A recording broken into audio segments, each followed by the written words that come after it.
Selamat pagi semua ibu-ibu.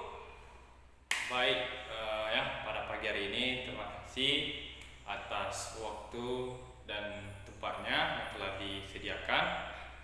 Dan pada hari ini juga kita masuk pada modul 4, melanjutkan materi kita yang sebelumnya kemarin, yaitu tentang kekerasan terhadap anak.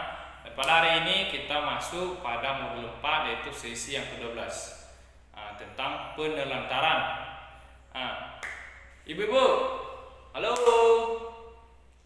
masih semangat? Masih semangat ibu-ibu? Masih? Oke, di sini saya akan ada sedikit ya, biar ini pagi-pagi udah lesu, udah letih ya. Semangat sedikit ibu ya. Di sini saya ada tepuk mantul ya. Sini. Saya praktekkan ya. Ikuti nanti gerakan saya. Tepuk mantul. Mantap betul. Oke, sekali lagi ya. Tepuk mantul.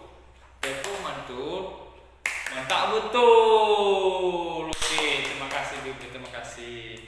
Baik, kita lanjutkan ibu ya.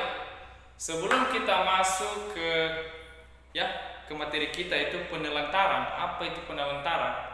Saya mau tanya sama ibu-ibu sini. Penelantaran menurut ibu-ibu itu seperti apa sama anak-anak? Ya, menurut pemahaman ibu ya, tentang penelantaran itu seperti apa? Saya mau dengar sedikit. Ya, Ibu Nita. Ibu Nita, penelantaran itu apa Ibu Nita? Ya, tidak diberikan kasih sayang. Siapa lagi? Ditinggal, tidak diurusi. Iya, bagus sekali ya Ibu. Bahwa pada dasarnya memang betul semua bahwa penelantaran itu adalah tidak diberikannya kasih sayang. Dan di sini di modul 4 ini atau sesi yang ke-12 ini sedikit bahwa semua sudah bawa buku pintarnya Ibu? Semua sudah bawa buku pintar? Iya, bagus, terima kasih.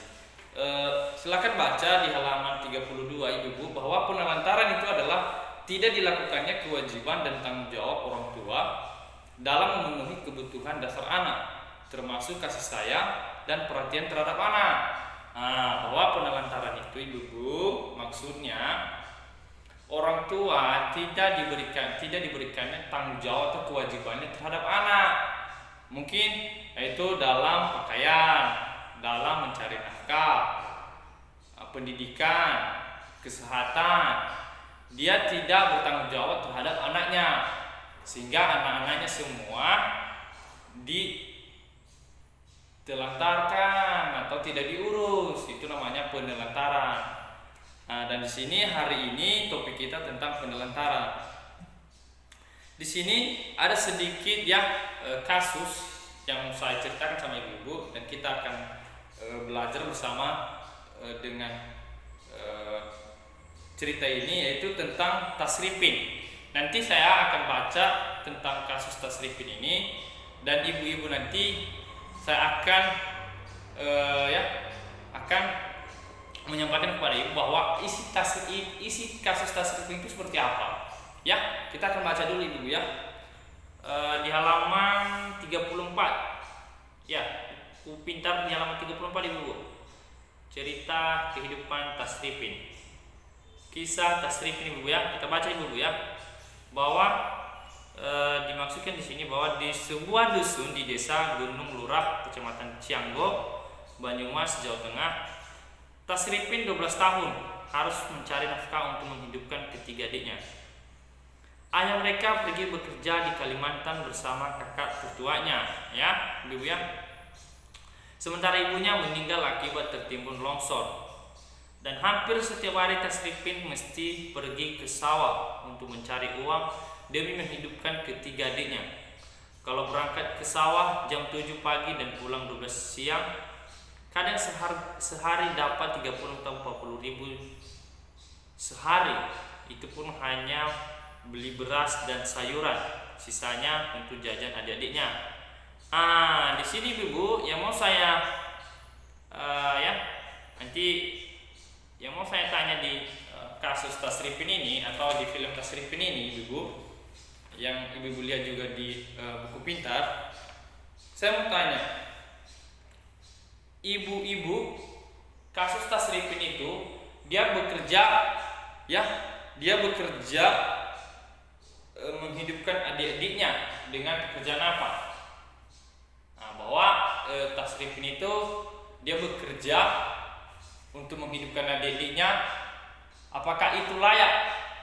Tasripin seumur ya baru 12 tahun dia bisa menghidupkan adik-adiknya yang 3 orang, ya, dengan pergi bekerja jam 7 sampai jam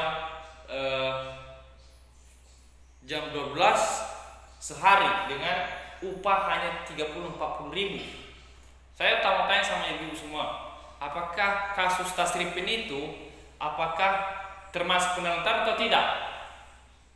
Penelantaran, iya Ibu Susi, penelantaran. Karena umur yang masih bocah 12 tahun tidak selayaknya dia membebani atau bisa mengurus. Nah, dibebani dengan dengan mencari uang yang seberat itu, pekerjaan seberat itu.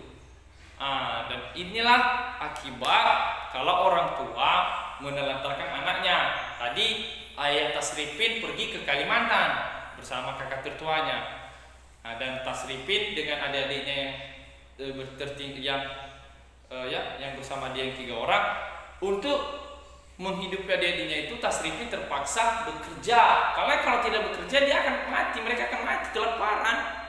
Maka Tasripin bekerja ya bersama masyarakat untuk ke sawah untuk mencangkul padi ya dengan upah 30 ribu ibu-ibu. Apakah dengan kasus seperti itu, seperti Tasripin ini layak nggak ini di apa? Di umur dia dengan umur segini dia bisa melakukan seperti itu? Tidak ibu-ibu.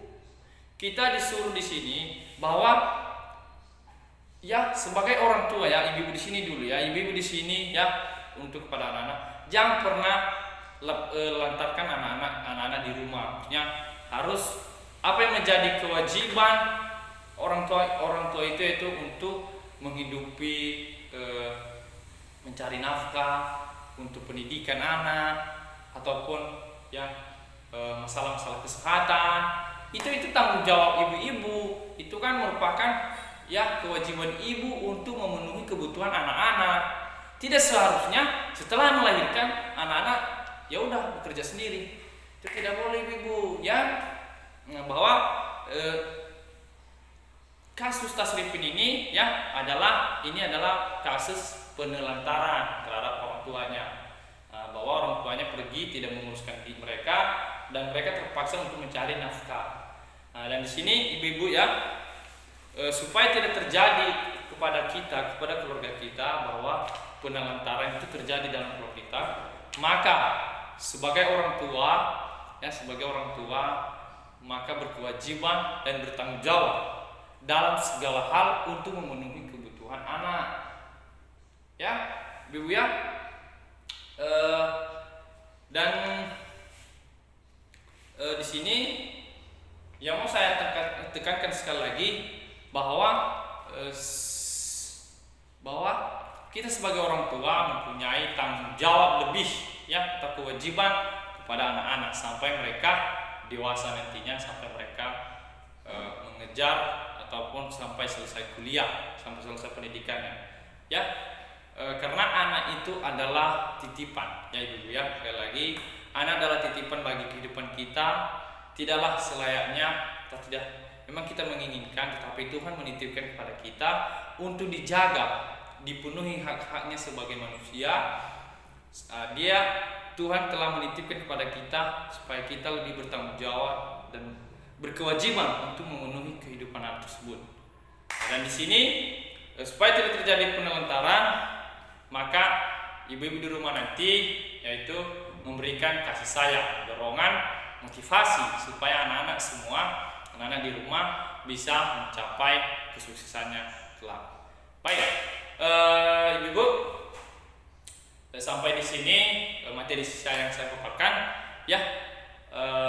Besok atau lusa kita bertemu kembali atau 1 bulan lagi atau 1 bulan ke depan kita akan bertemu di modul kelima ya. Di sini demikianlah yang ingin saya sampaikan.